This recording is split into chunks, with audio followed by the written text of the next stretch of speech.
L'Évangile éternel, c'est le titre de la nouvelle étude que nous commençons en ce sabbat 8 avril. Comme d'habitude, le sabbat, nous commençons par la lecture des textes bibliques de la semaine. Et le premier se trouve dans Apocalypse 14, les versets 6 à 12. Je vis un autre ange qui volait par le milieu du ciel, ayant un évangile éternel pour l'annoncer aux habitants de la terre, à toute nation, à toute tribu, à toute langue et à tout peuple. Il disait d'une voix forte : craignez Dieu et donnez-lui gloire, car l'heure de son jugement est venue, et adorez celui qui a fait le ciel, la terre et la mer et les sources d'eau.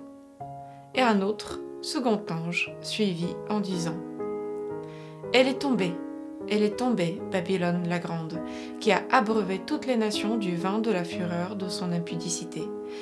Et un autre, un troisième ange les suivit, en disant d'une voix forte : si quelqu'un adore la bête et son image, et reçoit une marque sur son front ou sur sa main, il boira lui aussi du vin de la fureur de Dieu, versé sans mélange dans la coupe de sa colère, et il sera tourmenté dans le feu et le soufre, devant les saints anges et devant l'agneau.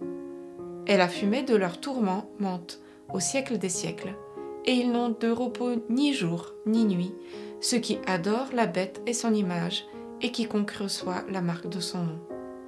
C'est ici la persévérance des saints, qui gardent les commandements de Dieu et la foi de Jésus. Notre deuxième texte se trouve dans 1 Corinthiens 15, les versets 1 à 4. Je vous rappelle, frères, l'évangile que je vous ai annoncé, que vous avez reçu, dans lequel vous avez persévéré, et par lequel vous êtes sauvés, si vous le retenez tel que je vous l'ai annoncé. Autrement, vous auriez cru en vain. Je vous ai enseigné avant tout, comme je l'avais aussi reçu, que Christ est mort pour nos péchés selon les Écritures, qu'il a été enseveli et qu'il est ressuscité le troisième jour selon les Écritures. Le troisième texte se trouve dans Romains 3, les versets 24 à 26. Et ils sont gratuitement justifiés par sa grâce, par le moyen de la rédemption qui est en Jésus-Christ.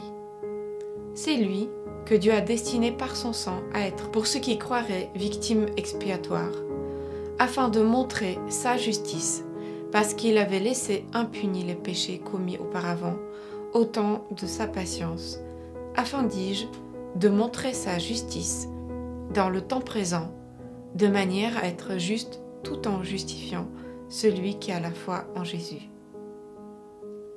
Lisons maintenant 1 Pierre 1, les versets 18 à 20. Sachant que ce n'est pas par des choses périssables, par de l'argent ou de l'or que vous avez été rachetés de la vaine manière de vivre que vous avez hérité de vos pères, mais par le sang précieux de Christ, comme d'un agneau sans défaut et sans tache, prédestiné avant la fondation du monde et manifesté à la fin des temps à cause de vous. Lisons également Matthieu 28, les versets 19 à 20.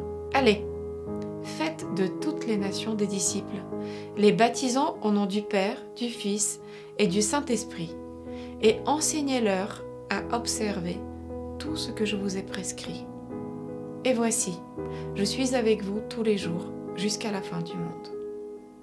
Maintenant lisons Acte 1, le verset 8. Mais vous recevrez une puissance, le Saint-Esprit survenant sur vous, et vous serez mes témoins à Jérusalem, dans toute la Judée, dans la Samarie et jusqu'aux extrémités de la terre. Lisons enfin notre verset à mémoriser. Je vis un autre ange qui volait par le milieu du ciel, ayant un évangile éternel pour l'annoncer aux habitants de la terre, à toute nation, à toute tribu, à toute langue et à tout peuple. Vous l'avez deviné, il s'agit d'Apocalypse 14, le verset 6, que nous avons lu précédemment. Dans l'ancien Israël, alors que les païens qui les entouraient étaient polythéistes, adoraient donc de multiples dieux de bois et de pierre, la déclaration de foi claire, identifiable et puissante d'Israël se trouvait dans Deutéronome 6, le verset 4. Écoute Israël, l'Éternel, notre Dieu, est le seul éternel. Au cours des siècles, le chant du Shema, le nom de la prière basée sur le mot hébreu signifiant « écoute », rappelait aux Juifs la vision spirituelle qui les unissait en tant que peuple et qui renforçait leur détermination à maintenir leur identité unique en tant qu'adorateurs du seul vrai Dieu. Pour les adventistes du 7e jour, les messages des 3 anges dans Apocalypse 14 sont notre schéma.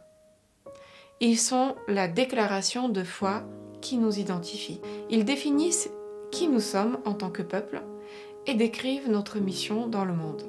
En bref, notre identité prophétique unique est décrite dans Apocalypse 14, les versets 6 à 12, et c'est là que nous trouvons notre passion pour proclamer l'Évangile au monde.